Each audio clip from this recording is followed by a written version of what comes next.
Good morning, Latin America, and good afternoon, Europe. I'm Yader Giraldo. I'm Chief Economic Researcher at the Latin American Research Fund, FLAR, and today, together with Maria Amado, Research Economist at the Bank of Spain, we will be co-hosting this webinar titled Capital Flows Towards Latin America in the Current Global Economic Context. The volatility of flows over the past years have been affected due to an economic crunch, geopolitical issues, and the slowdown of demand. And all this seems to have worsened the sensitivity of international investors, making them move large amounts of capital across markets. Latin America has not been an exception to this, and 2022 has been characterized by lower issues of bonds, as well as increased indebtedness, more risk aversion, and more spreads. At the same time, many countries show needs to borrow money due to the effects of the pandemic and many other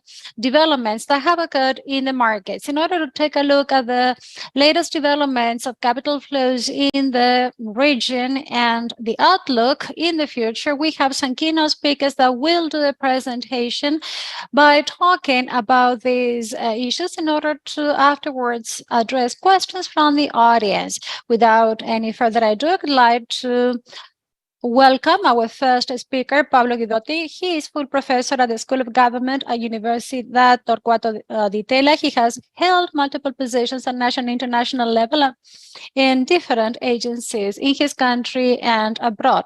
Thank you very much for attending this webinar. Thank you very much, Yader, and also thank you, Bank of Spain and FLAR, for allowing me to participate at this webinar.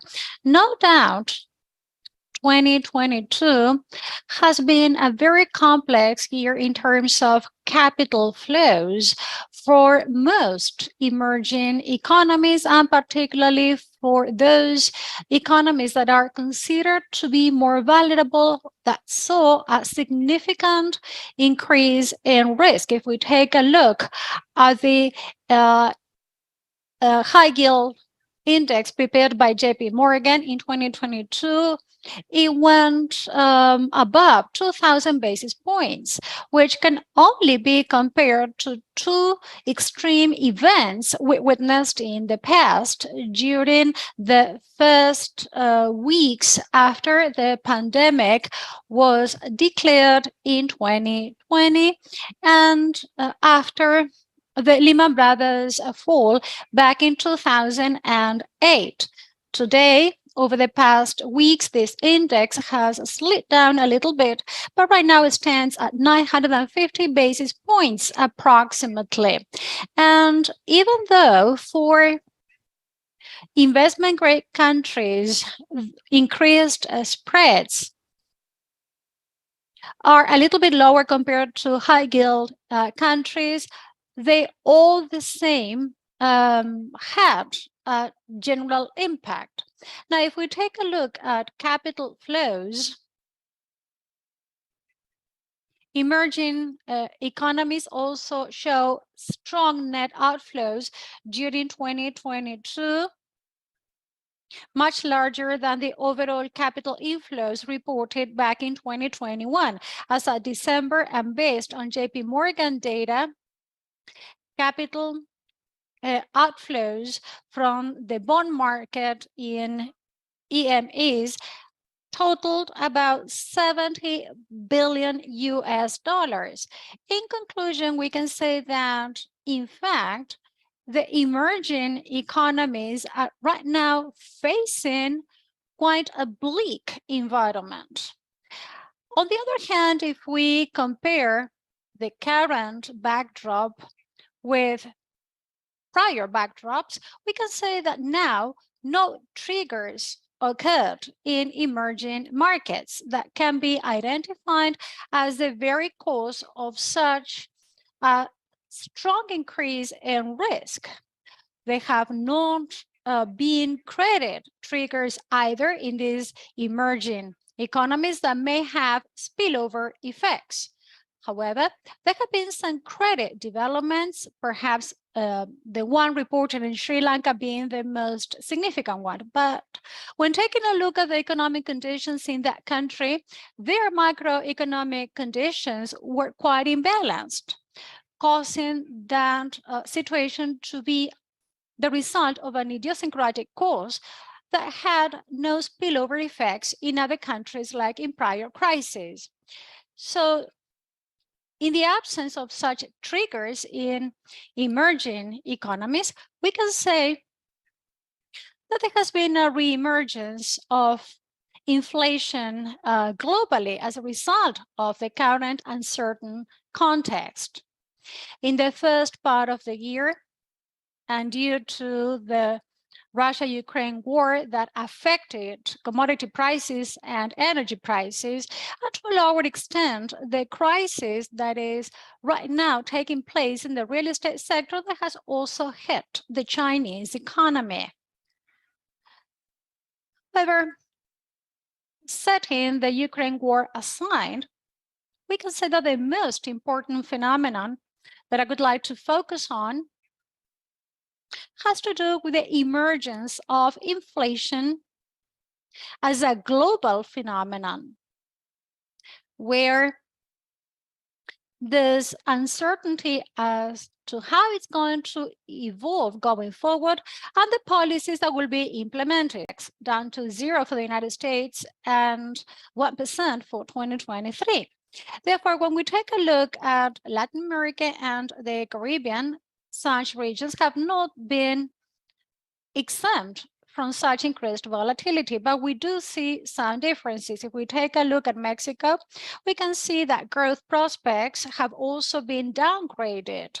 Whereas if we take a look at Brazil, actually, growth prospects have improved. And now let me speak more specifically about Brazil. Well, actually, I will do so later on. So if we take a look at the inflationary phenomenon, what's new about it is that it has occurred at the same time globally, and all regions except for Asia have reported heavy inflation. Of course, Eastern Europe has been hit the hardest due to the run-up of energy prices. Inflation estimated for 2022 is in excess of 25%, followed by Africa and Latin America with a similar significant increase. Now, if we take a look at this phenomenon in the United States, it's quite clear that it began to gather steam in the second quarter of 2021. Now, if we take a look at the reaction by the Federal Reserve and the interpretation as to the underlying causes, plenty of emphasis was placed on supply shocks, particularly on the problems that altered global distribution and logistic chains, as well as the outcome of the shutdown of many productive sectors as a result of the lockdown. Therefore, I would say that the mainstream interpretation is that such supply shocks were going to vanish as restrictions were lifted once the pandemic was left behind, and therefore inflation was going to be just transitory. However, there's another explanation which perhaps is not so mainstream that circumvents around the effects of monetary and fiscal expansion that occurred during the pandemic. Specifically, if we take a look at the United States, monetary supply expansion during the pandemic was much higher than the one reported, for example, during the 2008-2009 crisis. Nonetheless, back in 2008 and 2009, and even Thereafter, until the outbreak of the pandemic, monetary expansion that was very important to make the Fed's balance sheet grow had not been accompanied by much inflationary pressure. Therefore,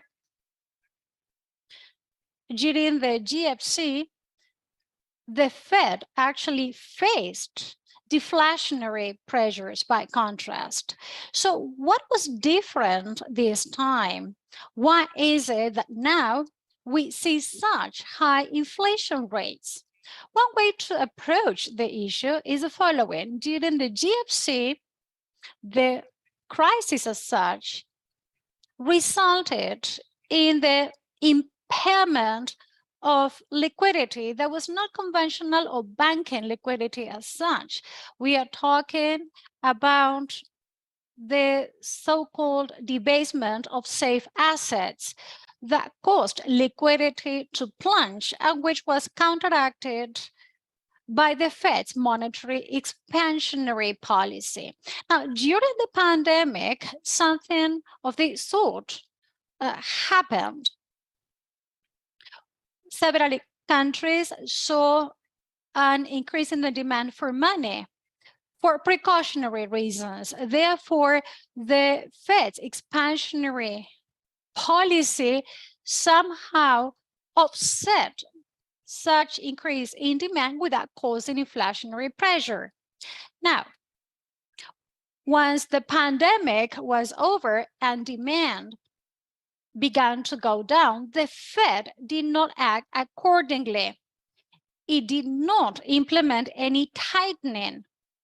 And since for more than a decade, inflation had remained low, and the Fed had actually given priority to the economy's recovery and the recovery of the job market, they began to normalize their monetary policy. So it's quite interesting to see what Ben Bernanke says in his Monetary Policy for the 21st Century book. He speaks specifically about the evolution of the Fed towards giving increasingly more priority to the economy and to the labor market. So while inflation began to shoot up in the second half of 2021, the Fed, however, began its tightening cycle in March 2022. With a policy rate that was 0.25%, which was extremely low, whereas the CPI year on year was in excess of 8%. As a result, there was this impression that the Fed was actually behind the curve, as the saying goes. Therefore, it stirred up uncertainty as to the future evolution or the need to carry out a greater tightening.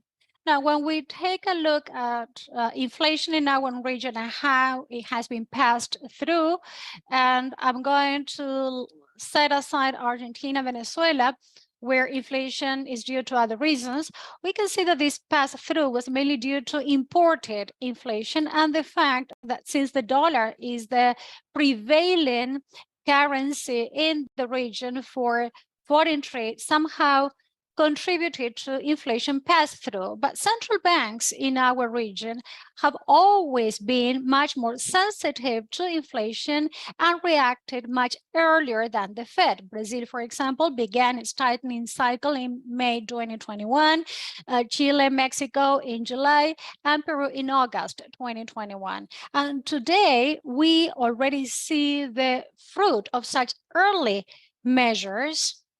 In Brazil, for example, we already observe a significant drop in activity. So if we are to analyze the current position of the market, rather than paying attention to the Fed's rate, I believe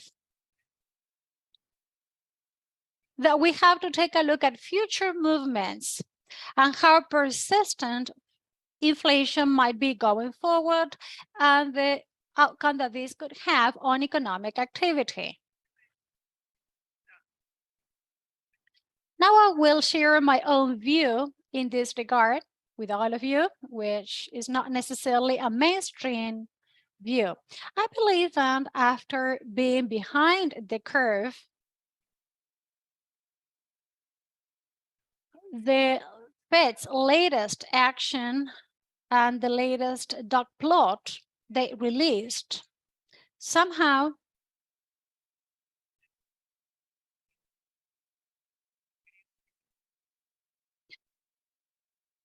place the Fed on the right track. Of course, the dot plot means that the policy rate will continue to grow, reaching the median by next year, standing at 4.7%. I believe that that is healthy for the economy, the fact that we may have such rates that are in line with actual interest rates that may be deemed to be reasonable, and where the Fed has leeway to take action with regard to monetary policy. But I don't think that we will see significant adjustments upward, not for the time being. And I believe that the Fed will maintain a prudent approach. But I'm optimistic at the same time. I believe that the economy will have a soft landing. Over the past years, the Phillips curve has come down. It's almost non-existent right now. We've observed a decrease in the unemployment rate without causing inflationary pressure. If we take a look at Brazil today, Brazil is shrinking the inflation rate without having to increase unemployment. So very often, some economists believe that recession is necessary to curtail inflation, but I believe that such a view is too pessimistic. It is true that I do not expect a pivot during this year.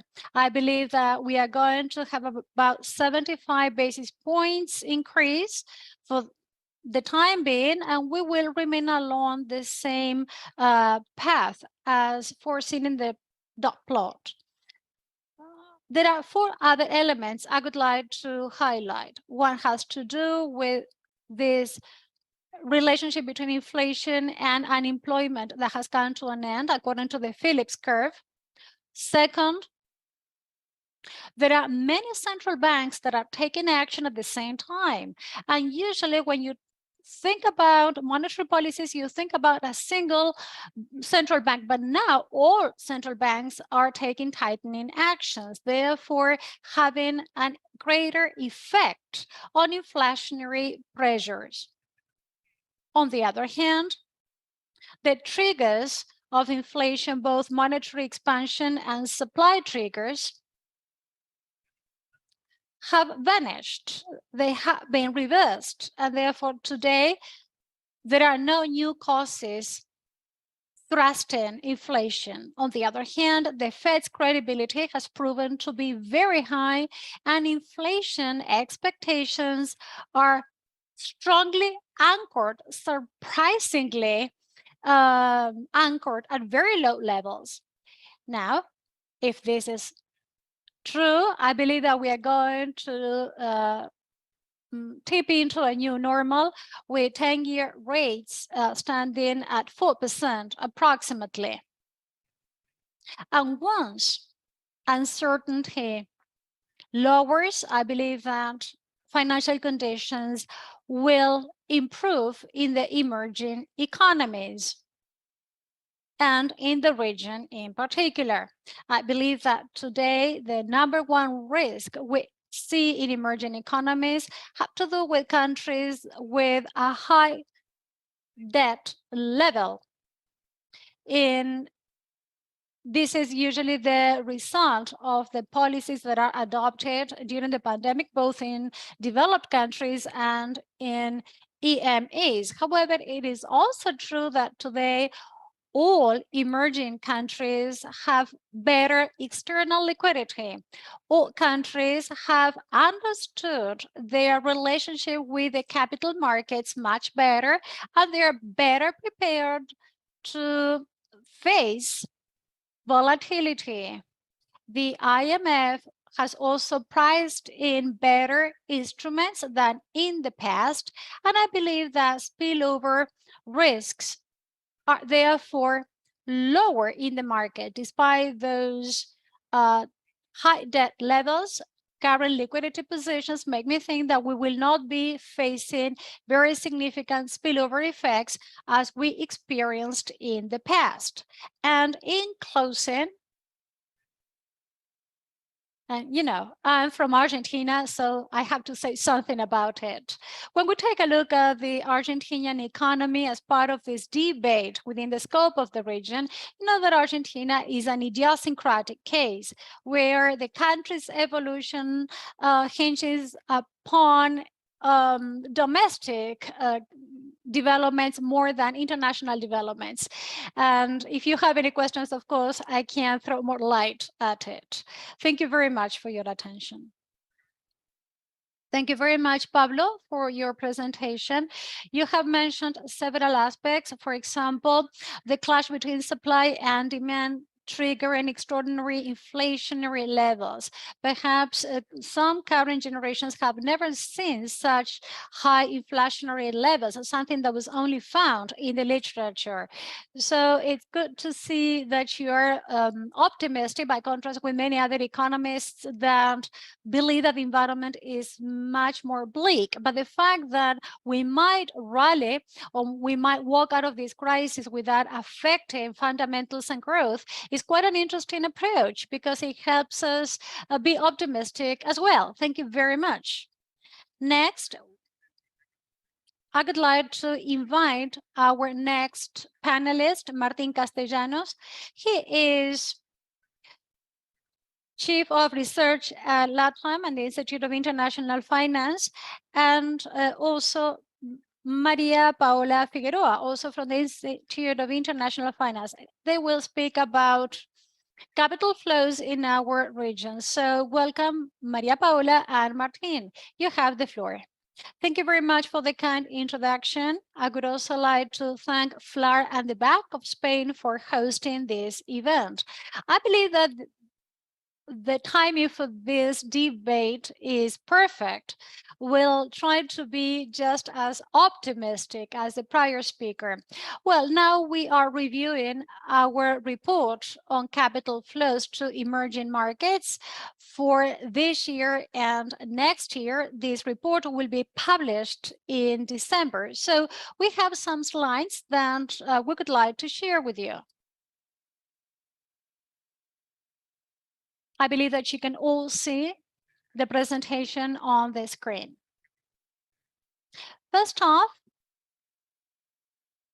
I would like to refer to how capital flows will affect countries in the region for the remaining part of 2022 and in 2023. Then Paola will refer to the global context. We will also talk about some idiosyncratic aspects. As Pablo said, there are some countries that may experience disruption effects, including the case of the so-called frontier economies, which are the smallest in the region. Well, we see a tightening of financial conditions across developed countries, particularly in the United States, a global recession risk that will affect capital flows towards emerging markets and particularly Latin America. Flows remained quite strong at the beginning of this year and before the war, but this changed as of June when the Fed decided to tighten its rates more explicitly. We believe that as a result, perhaps this afternoon, some further increases will be announced. There have been some issues with growth in China. due to the zero COVID policy. We'll have to wait and see whether that policy will remain in place. We believe that China might grow 4.5% this year. And as for its long-term growth, we believe that it will stand at around 3%. Latin America is right now highly dependent on China from an economic perspective. So capital flows depend on several factors such as economic activity, growth, differential vis-a-vis developed economies. This year, the region continues to recover after the pandemic. It will grow around 3.5%, well above expectations at the beginning of this year. The market expected the region to grow around 2%, but this year, commodities prices went up and food prices went up as well, causing this outlook to be much better. Also, countries have much more fiscal leeway than expected as a result of commodities sales and also due to higher inflation. So we can say that these are some windfall effects. As a result, it was possible to support or withdraw stimulus to some extent.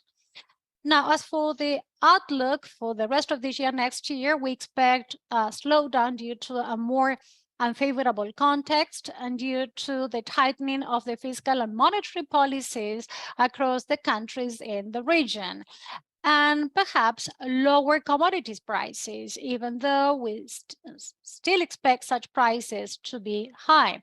As for 2023, we believe that growth will be similar to pre-pandemic levels. Chile and Brazil, for example, are already experiencing some slowdown in high-frequency indicators, though at a moderate pace. So against this background, what happens with total capital flows in the region? Pablo spoke more specifically about portfolio investment.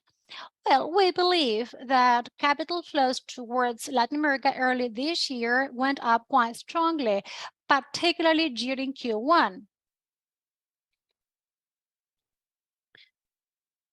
We also monitor daily and monthly capital flows.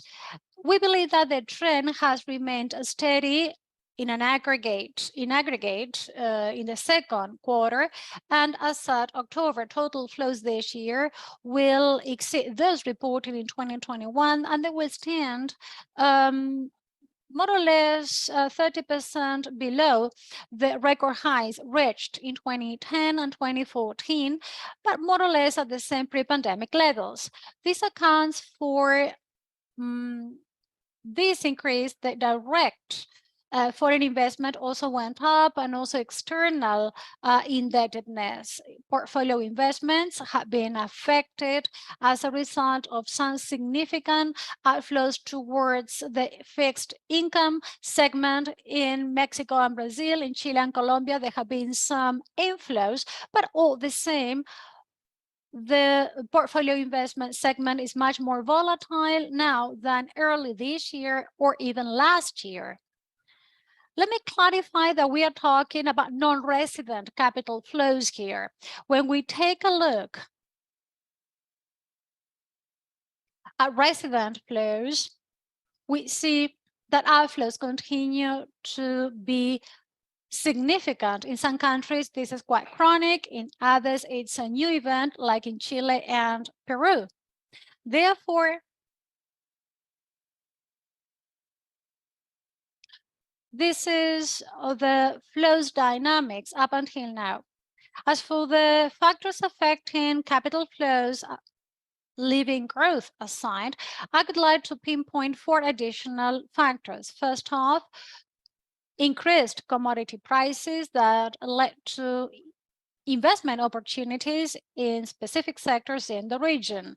And this somehow accounts for an increase in FDI.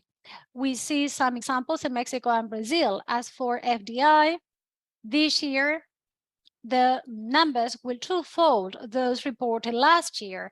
And this somehow explains the resilience of capital flows, regardless of the portfolio investment issues that we observed domestically.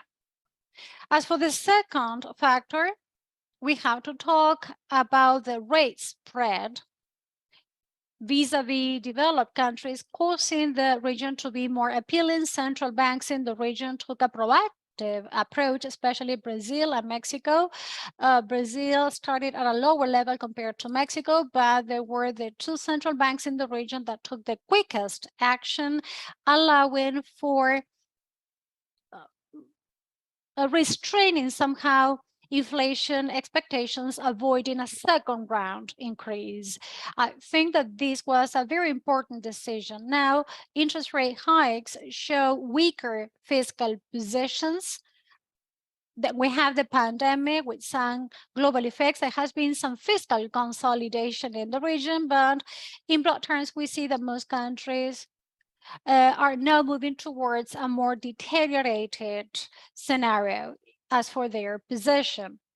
We also consider attractive assessments. The FX rate was an important trigger during the pandemic and also afterwards. Many currencies in the region had been debased, the same as asset prices, despite the fact that commodity prices had climbed, but that did not translate into a significant appreciation of the currencies in the region. Therefore, all that caused the region to be more appealing from an investment perspective. As a result, flows were therefore aimed at the region. This also affects external positions, showing lower current accounting balances and lower financing requirements compared to other emerging economies. Other emerging economies were more vulnerable, and some countries in the region also experienced more vulnerability with some of their fiscal imbalances and current accounting balances, as Paola will explain later on.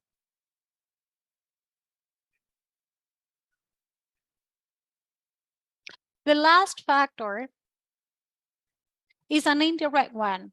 We're talking about portfolio rebalancing from a global investor's perspective, setting aside China and Eastern Europe. Our capital flow monitoring shows some consistent outflows since the start of the Ukraine war. We're talking about outflows from China. Therefore, in relative terms, the region is now a bit better off, even though it still has a difficult situation, but it makes it stand out from other emerging economies, particularly against the current massive shock scenario. This is another factor that has somehow contributed to supporting flows. What does this mean going forward? Both in medium term and 2023, we believe that capital flows will fall moderately compared to 2022, but they will remain above pre-COVID levels. Rates will also stay high for quite some time. Going into 2023, there will also be external financial conditions that will remain quite unfavorable globally. However, the risk of the region experiencing sudden capital flows actually will be moderate if other shocks occur. However, we do expect some idiosyncratic aspects that might prevail over capital flows. We may see some volatility aspects that will require that economic policies be implemented by each country in the region. As for the economic policy, usually macroeconomic frameworks have remained unaltered despite political changes. There has been a deterioration in economic policy, lower risk or lower appetite for more private sector activity, and somehow that has led to lower growth. And eventually, this might have an effect on the economic policy. But in brief, this is the baseline scenario. We expect moderate flows on an aggregate basis, an orderly slowdown of such capital flows, and volatility developments that will be associated to idiosyncratic aspects specific to each country. Now, let me hand over to Paola. Thank you very much.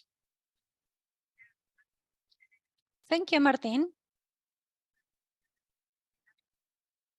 Okay, next slide.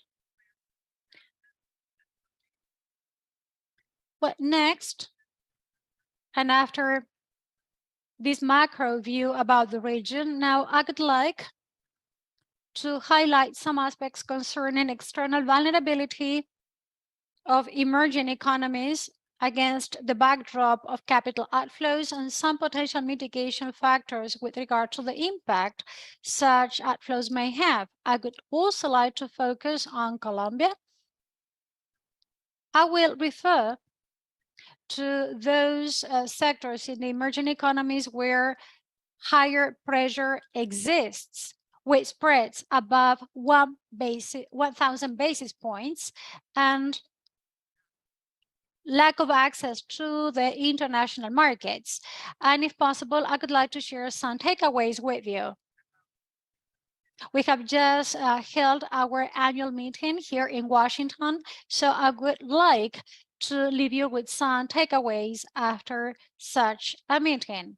As Martin pointed out, from an external vulnerability stance, most emerging markets are not facing historically high risk scenarios. Current account deficits are quite moderate, and reserve buffers are strong, taking into account total financial needs.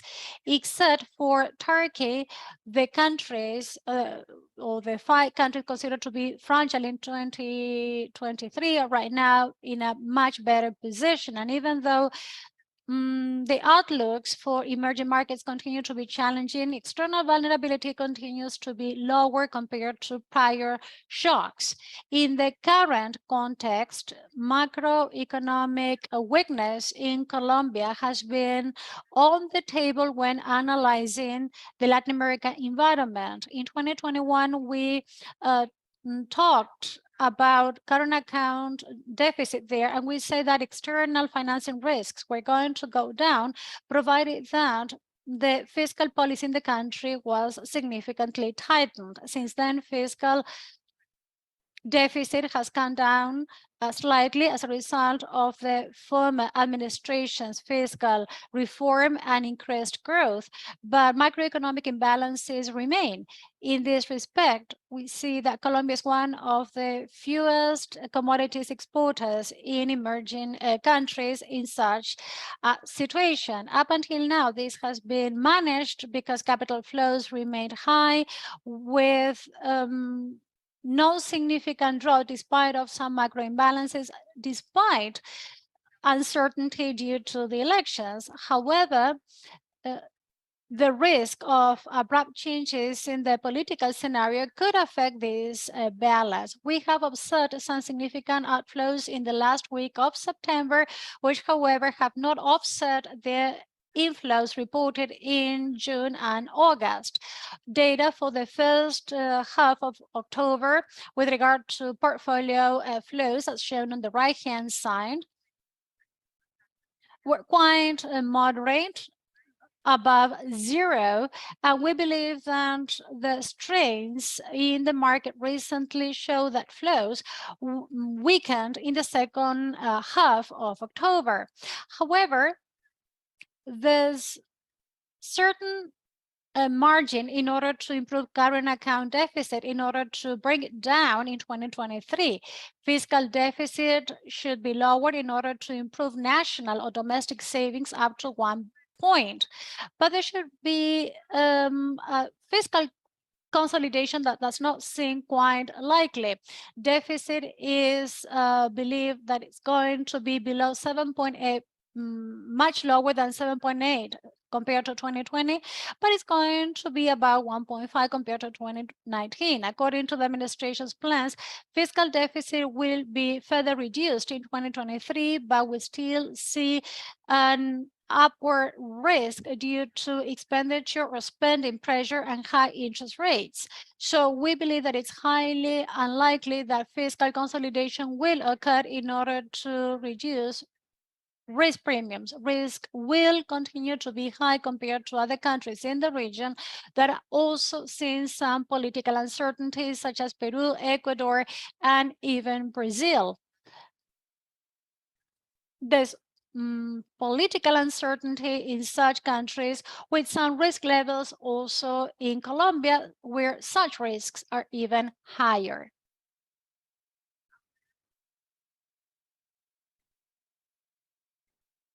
Okay, let us now talk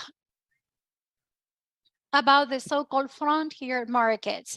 By contrast with emerging economies,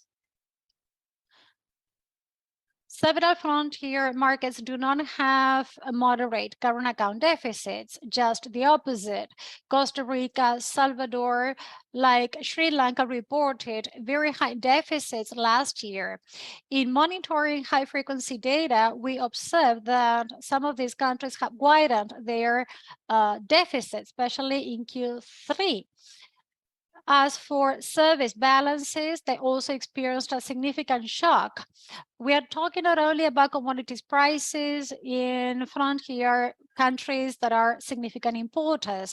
We are talking about countries going through other service shocks, which changed significantly during the COVID pandemic. Many of these countries lost many inflows due to lack of tourism and also due to high costs of imports because of high prices in the commodities market.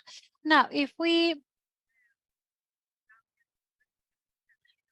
take into account that we are amidst the financial market and that we talk, for example, with fixed income investors, what's their stance? Well, they see a lot of dispersion between the performance of investment grade countries and high yield countries.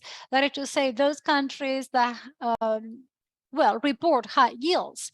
In several such countries, we observed high debt vulnerability, compelling some high yield investors to seek support from the IMF. However, among these countries, we also see some that have done it correctly despite so many clashes or despite so many shocks, and where some investment opportunities have been envisaged going forward. We have focused on a set of frontier markets with dollar spreads above 1,000 basis points, which basically means that it's not possible to have access to external markets. We also analyzed some frontier markets in Latin America. For example, El Salvador and Ecuador would be part of such group of countries. In this case, external bond amortization is not only important, especially in 2024. There are countries like El Salvador that will have significant maturities in 2023, for example, Costa Rica. These countries have been issuing debt and bonds over the past years, even last year, and as such, flows are reduced. We can see that borrowing costs might be very high, especially if there's no bond maturity in the horizon. I would like to focus on El Salvador right now, where current account deficit in the first half of this year was 8.7% of the country's GDP, and trade deficit will continue to worsen in Q3 due to lack of tightening policies. it's rather difficult to see how these imbalances will disappear before bond maturities in 2023. This country has depended significantly on short-term debt, and lately we have observed some difficulties for this country to refinance its bonds. Therefore, some significant financing gaps might be expected. The country has shown its willingness to repay debt. They have recently rebought external bonds, and we believe that they might use or they might apply non-orthodox measures in order to secure the payment of maturities in 2023. However, the rest of the year would be quite difficult from a financing perspective. There is a full-blown program by the IMF and a policy tightening that are likely to be inevitable. Increased exposure by financial institutions in the region could be an even greater problem for El Salvador. Let me now refer to Ecuador. This is another frontier market where margins shot up. However, financing requirements in Ecuador are almost nil because they have a current account surplus that somehow offsets debt. One of the pressure points was going to be the renewal of the debt with China. A restructuring debt program has been signed recently with China, according to the news. So there are some favorable developments that have improved Ecuador's relative position vis-a-vis other frontier countries. Ecuador will finish off a deficit of 2 basis points over its GDP and a current account surplus, whereas reserve buffers have increased substantially since late 2019. Despite all this, and despite the fact that they did their homework, it's quite surprising that risk premiums continue to be high, which signals intolerance by the markets to risk situations in the political arena. That is the case of El Salvador, where the president of the republic might be removed from power, according to some groups in society. So all that has an impact on high risk premiums. We believe, however, that other aspects should contribute to improve the situation. I think that I will stop here, and afterwards I can use the time for questions in order to give you my takeaways about the meeting I mentioned at the beginning. Thank you very much, Martina and Paola, for such interesting presentations and for the data you have shared. So the outlook also seems to be quite optimistic for the region, despite the fact that we see different scenarios with particular nuances, with some idiosyncratic factors, both in emerging economies and frontier markets. I would like to highlight FDI or portfolio investment or interest rate spreads. I'm not going to deep dive into those aspects now because I'm sure that during the Q&A session, we will talk more thoroughly about those topics. So now I would like to open the floor for questions after such interesting presentations by all three keynote speakers.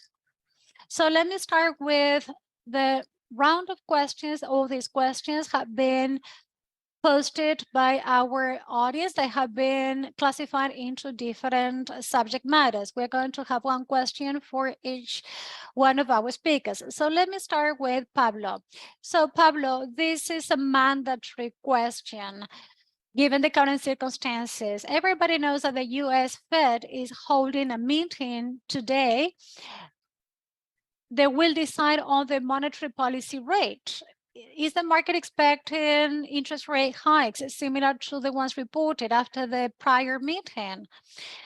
And as you said during your presentation, the same as Martin and Maria Paola, we all know that there is a direct relationship between that fact and Latin America. So what outcomes can we expect from the Fed's decisions? Can this have a twofold negative clash in the region, both taking into account our financial account and current account? And how can we shield in the region against a monetary crunch that might be consistent, as it has been the case with the Fed's tightening so far?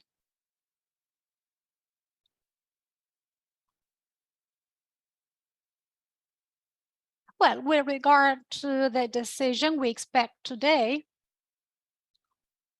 we should wonder whether we should expect any surprises. I believe that the Fed's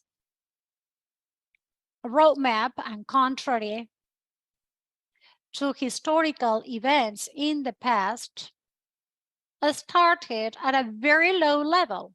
And I believe that the 325 continues to be low.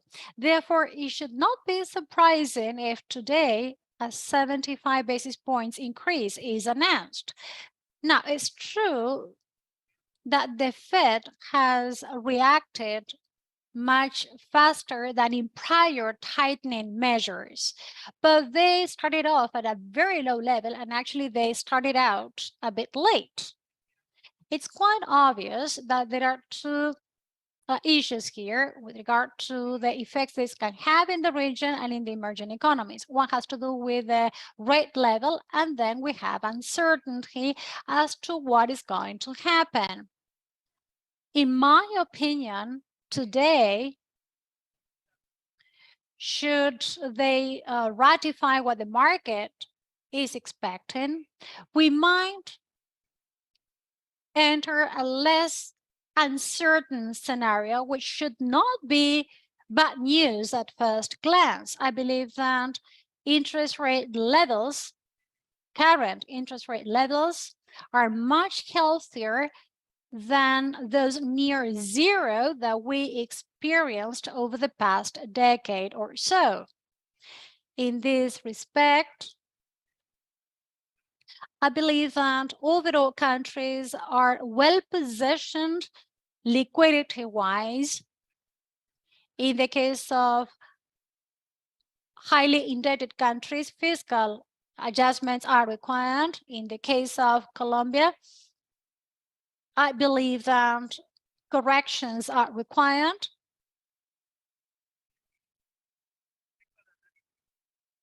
Now, regarding Maria Paula's analysis concerning El Salvador and Ecuador,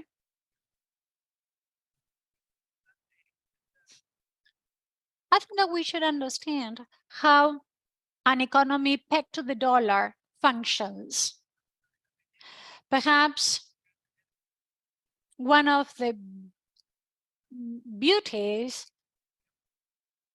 of such economies is that there is no an automatic mechanism where the payment balance translates into reserves. When we take a look at the reserves at a central bank or an economy pegged to the dollar, there's no direct connection between that with the trade balance or the capital account.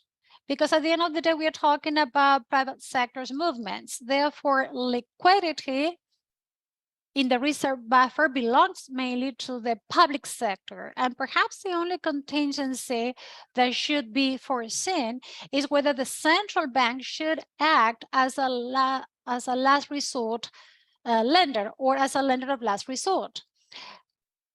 Now, what we see in the region is that financial systems are much sounder and much better prepared than in prior scenarios. Perhaps today, some economies like Ecuador and El Salvador are being penalized because perhaps we do not get to understand how an economy pegged to the dollar functions. I should also admit, as Maria Paula said, political risk right now is a key factor that affects the investors' insights and stance. Thank you very much, Pablo. Very interesting answer. Let me now move on with the next question, and this question is for Martin. Martin, some recent talks, events in the region were quite surprising because they were short dated. We may believe that this was due to the fact that there was a lot of liquidity globally, with the Feds implementing an expansionary policy as well as many developed countries. But now we are in a different scenario. There's volatility in the capital markets with outflows, as you mentioned during your presentations. However, now the Fed is tightening financial conditions while increasing interest rates. Therefore, liquidity globally has crunched. Do you think that this particular situation could translate into sharper long-dated outflows, or what effects could such financial conditions have on capital flows? Thank you very much, Yader. I believe that it's a legitimate concern because we're talking about financing costs across markets. Today are higher, financial conditions are also much tighter. We even see how this affects prices in some specific markets. So we might see massive outflows and long-dated events. Now, if we try to analyze the most probable scenario, I believe that volatility episodes will be tied to specific events, and they will be short-dated, but they might become more frequent because financial conditions will be more instrumental to have some problems. As Pablo Maria Paola said, in some countries, particularly in the large countries in the region, we see that they are much better prepared in order to shield themselves against external shocks. We see central banks with more capacity to intervene and inject liquidity in foreign currency and domestic currency. And they can do so because on the one hand, they have the credibility to do so. And on the other, they have the liquidity that is required, both physical and contingent liquidity. This has caused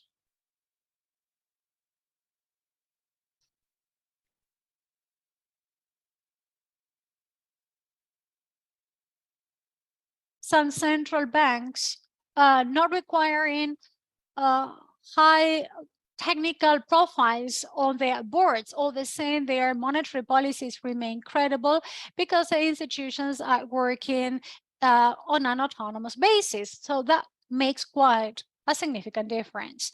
There are other countries with high current account of fiscal deficits, which, however, might suffer more. Secondly, there are other factors that could counterweight outflows quite automatically. Today, markets react much faster. Financial accounts in most countries are much more open. And for that reason, the volatility factors experienced in the past years were more short-dated. Regardless of the abundance of liquidity, there are also lower transactional costs. But there are other idiosyncratic and external vulnerability aspects that will certainly bring more of these episodes to the front, but they will all be short-dated all the same. Thank you very much, Martin, for answering this question. And in closing this round of questions, let me turn to Maria Paula. Do you think that capital outflows in the region is mainly due to a flight to safety approach or to the fact that financial conditions have been tightened? Are capital flows looking for a safe haven, or do you think that tighter financial conditions cause the carry trade to be less appealing, as it was the case when liquidity was high in the global scenario? Well, I believe that it's due to both factors. First, looking for a safe haven according to annual meetings amidst so much turmoil. There's right now a lot of uncertainty around the Fed and its interest rate hikes. The United States, in the global context, is viewed as one of the countries with the best prospects. Even though we're talking about high inflationary rates, there are already some signs showing that inflation might cool off. Household spending is growing, employment is quite resilient. The US remains a dominant capital market. Therefore, the US factor is still there. For many analysts, this is not the best news in the world, but for others, it is. All the same, the US continues to be quite appealing globally, given its resilience and its prospects, which are not necessarily negative despite inflation.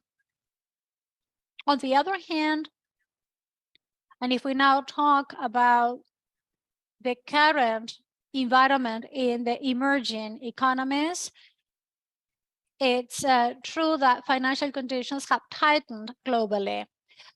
The truth is that these markets are facing inflationary shocks, and long-term bonds have increased in their yields, making their tightening conditions to be tighter, and also risk aversion has gone up. So usually these interest rate shocks have always resulted in outflows from emerging markets. That was the case in prior crises, and this is exactly what we see right now.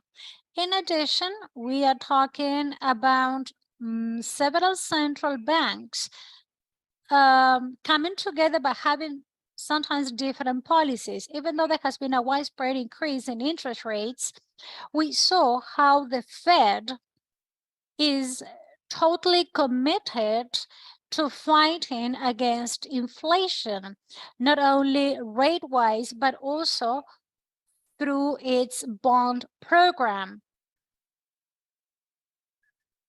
There has been some roll-off in that respect. Other central banks are also taking action, like in the Eurozone, where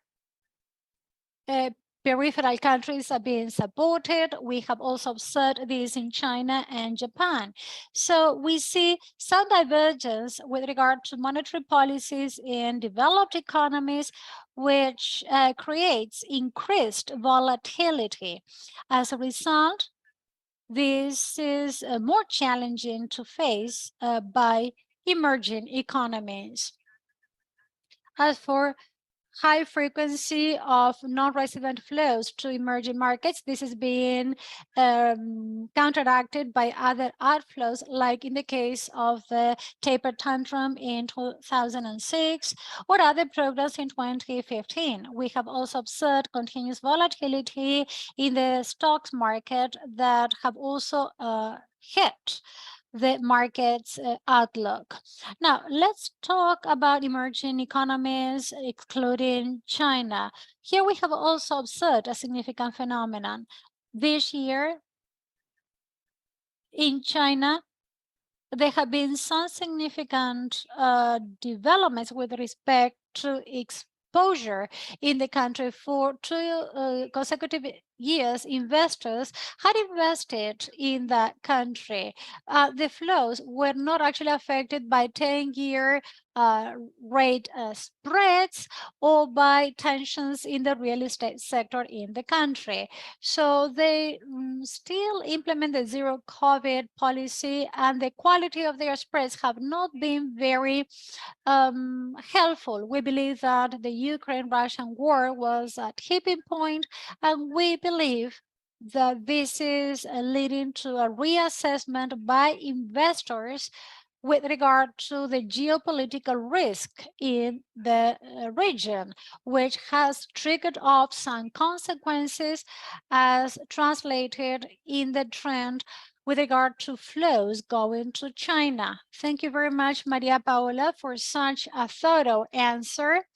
Now I'm going to turn to Maria Amado from the Bank of Spain, who will continue with the second round of questions and who will close this seminar. So you have the floor, Maria. Thank you very much, Yader. We are going to start with the second round of questions. Having come to this point, well, several questions have already been answered. So if you now answer more concisely, that's fine.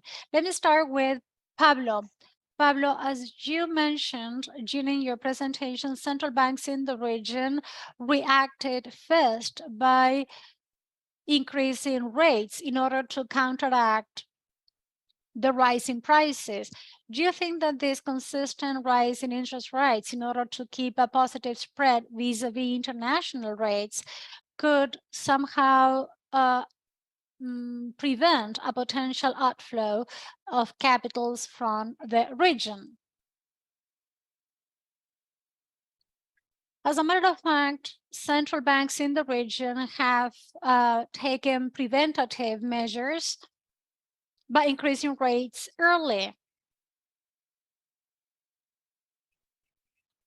In my opinion, and if inflation goes down effectively, we might see some central banks moving towards cutting such levels, Brazil being the first one in doing so. But what matters here is that we first have clear-cut evidence that inflation will come down abruptly. If that actually happens,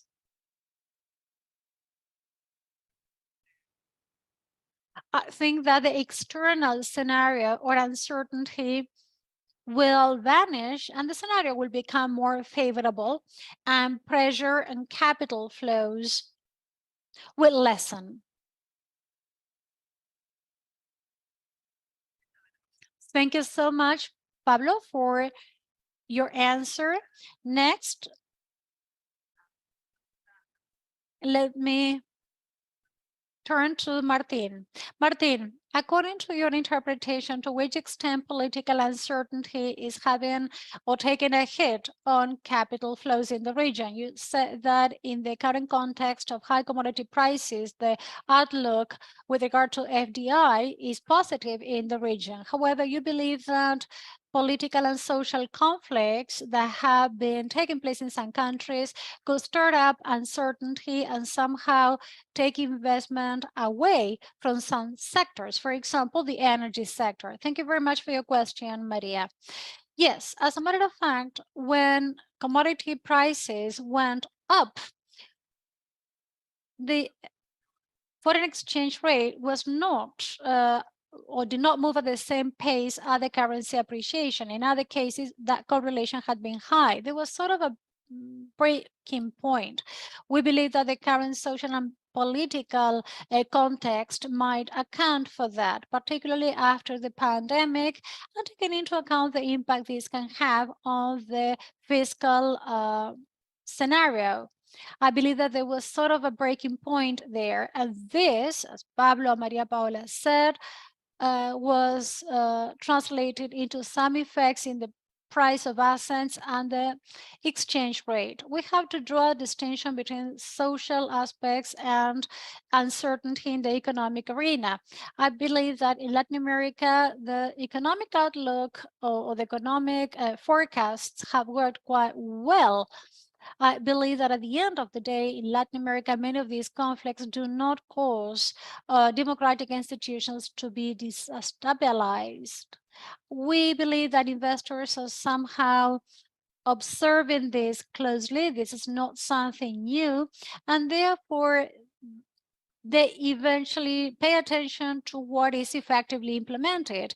There are some controversial policies, but at the end of the day, when it comes to implementing such policies, we do not see significant changes of direction because the uncertainty that we see is whenever a new party takes office with totally different proposals. But I believe that investors are somehow also understanding these factors more and more. All the same, there is lower appetite for pro-market reforms. Thank you very much, Pablo. Martin, sorry for your answer. Now let me turn to Maria Paola. Well, we have observed some capital outflows from the UK, which is a significant case, make us think that international investors are right now much more sensitive to the slightest signal of uncertainty. Do you think that this is true? Or do you believe that we are in a scenario with investors who are more adverse to risk? And if that is the case, do you think that this is going to be temporary? Thank you very much for your question. Maria, yes, we are living in a volatile external environment, and this has contributed to lower tolerance to certain events. And in this regard, this could be transitory, but if the global environment changes, and it will eventually do, I think that in the case of the UK, there's sort of a mismatch between their monetary and fiscal policies. So we're talking about a structural issue. Recent turmoil in the UK gilts market was in the spotlight recently because of the relevance of such developments for other countries. This is our own institutional stance. We believe that the UK can be understood better if we take into account a higher global indebtedness level due to COVID and greater issuance needs because of climate change issues, and also due to the geopolitical context that we will see going forward. So there is a fiscal mismatch that has come down in general globally, and we believe that the UK is far from being the only country in this respect. The UK has a rate over GDP that is significantly lower compared to other advanced economies. This is what we call the neutral rate that makes it more difficult to access the external markets in the case of some countries. And in some cases, central banks had to act. On the other hand, fiscal stimulus is sometimes financed through debt. That was the case of the UK. Right now, the UK is facing a much bigger hurdle, and that, of course, will have some global fallout effects. Thank you very much, Maria Paula, for such an interesting answer. Okay, so let's start with the second round of questions. Again, let's start with Pablo. Talking about prior capital outflows from the region, how important do you think the balance sheet effects might be in case of a sudden reversal of such capital flows?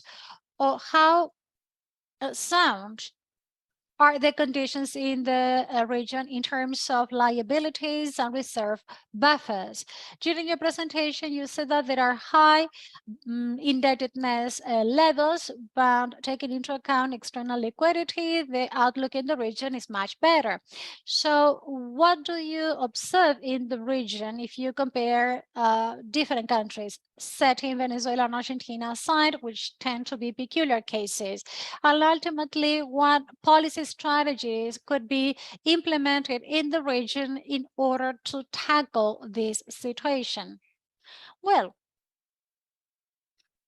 if we compare this episode with prior ones, I believe that we are much better off in the region. Several countries have been able to be more flexible when it comes to their monetary policies with central banks that are now credible. As Martin said, we are talking about economic policy frameworks that have not been significantly hit despite of political instability or volatility in some countries like Peru or Chile. In those countries, the economy remained quite stable.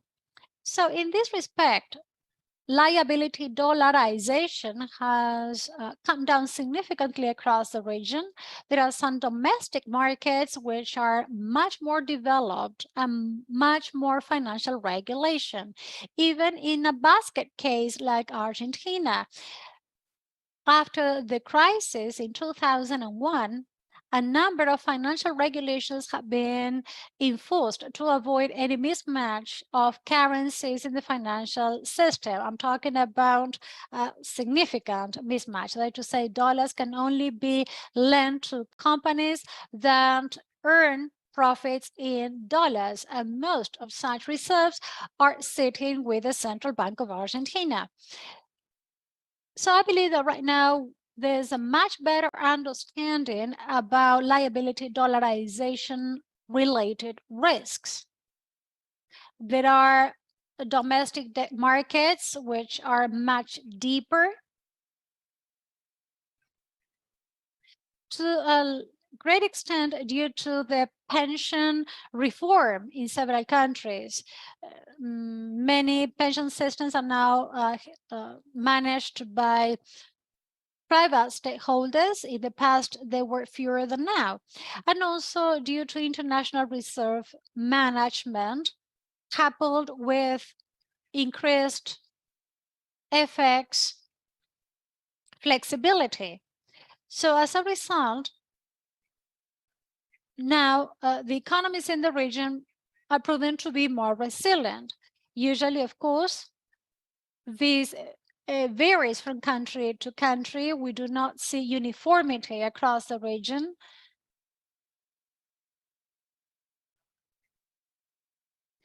You spoke about Colombia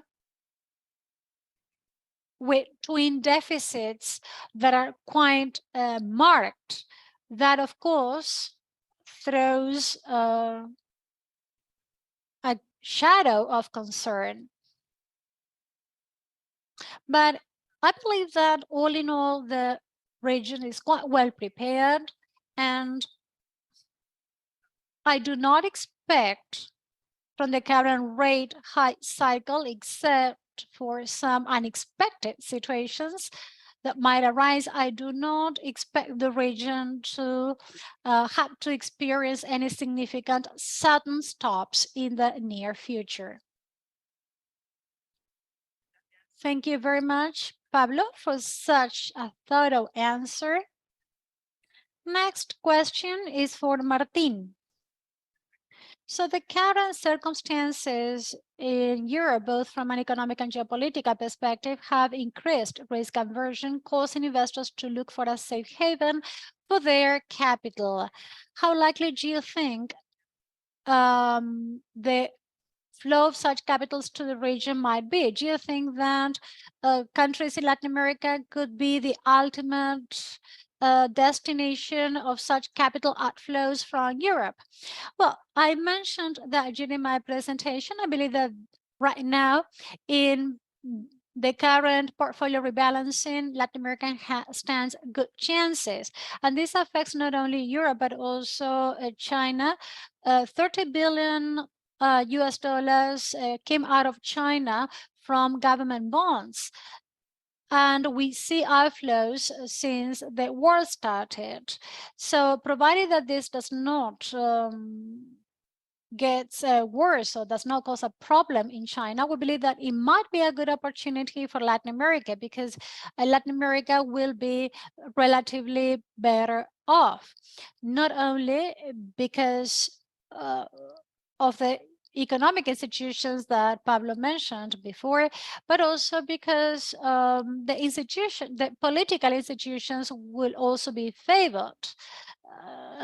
Democracy, a clear-cut distinction or division between powers, the coexistence of different political parties.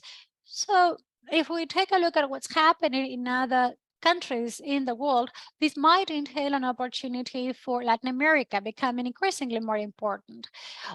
We should also refer to the technological sector. We see increased interest in investing in the green economy, infrastructure, natural resources, commodities, assets that Latin America has in store or where it can have an upside. Now, as for flows, we do not believe that this can be translated into massive flows coming to the region to invest in the region. There are some global investors who have expressed their interest in the region because they believe that the region is becoming increasingly more important. Thank you very much, Martin, for your answer. And finally, I have one more question for Maria Paola. Well, against a pessimistic background of a sudden stop of capital flows, in terms of policies and in this current context where there are human mobility restrictions due to the pandemic and an impairment of foreign trade, and along the lines of what Pablo mentioned during his presentation, do you think that there could be a coordinated action among central banks in the region?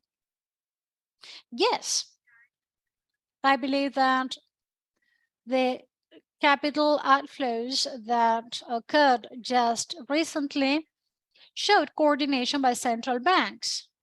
Sometimes there have been some differences taking into account the current economic cycle in each country, but markets have observed countries such as Chile that tightened their interest rates more or less at the same pace as Brazil. Investors thought that that was quite unusual, but very favorable for the current economic context. In terms of coordination among central banks, and taking into account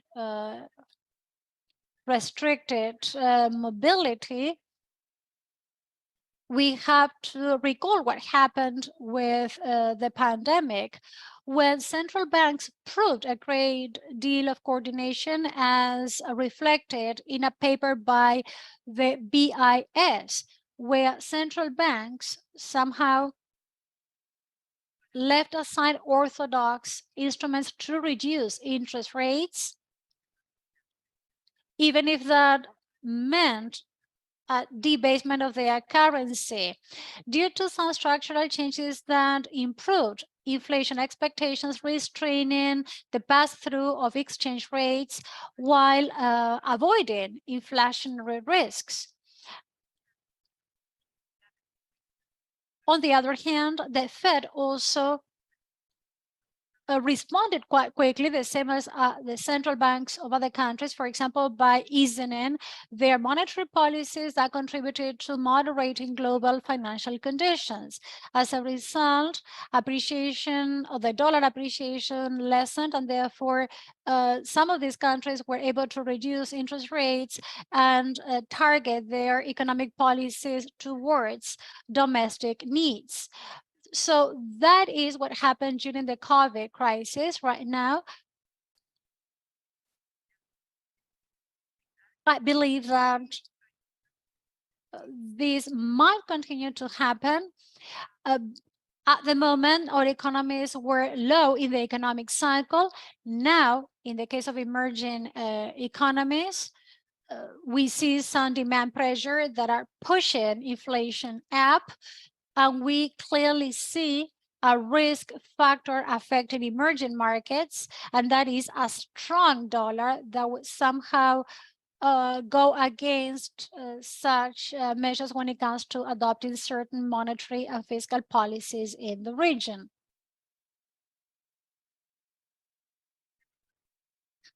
Let me just add that investors in the current context, they observe some significant capital outflows, but at the same time, they see many frontier markets with no access to the market. Now, the question, therefore, is whether multilateral authorities could actually do more to endorse such countries. There are some countries that have not been able to recover access to the capital markets. So unless they get multilateral endorsement, we might see some governments and companies having to access the domestic debt markets. So there is this concern about whether more should be done from a multilateral perspective. Very interesting. Thank you very much, Maria Paula, for such an exhaustive answer. Thank you all for your answers, and also thank you to our audience for sharing their questions with us. We thus come to the end of this webinar.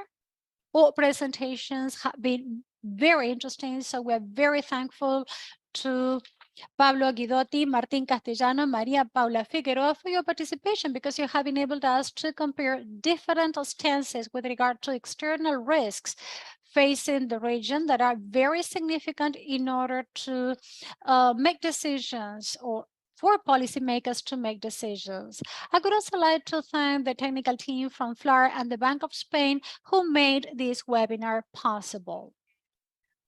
So we look forward to meeting you again in forthcoming events that we will be co-hosting with FLAR and Banco de España. Thank you very much and have a very nice afternoon. Thank you. Thank you for the invitation.